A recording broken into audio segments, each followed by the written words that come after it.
How to grow a virtual plant widget in Widgetable. Hi everyone, I'm here to assist you today. Without any delay, let's jump right in. First, open Widgetable on your device. Make sure you're logged into your account. In the home page, you'll find plant or garden option. Simply click on garden option or plant option.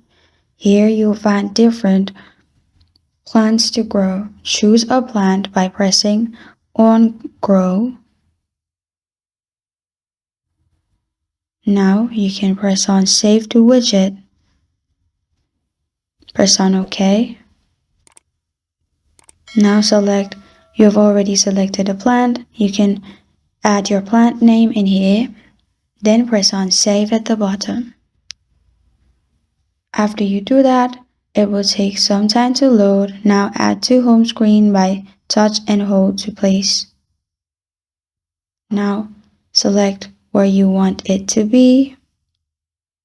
After you've done that, as you can see, plant is growing in my widget. And this is how to grow a virtual plant widget in Widgetable. Thank you for joining me today. If this video helps you out, please leave a like and subscribe for more. Got a question or want to suggest a topic? Comment below. Thank you for watching.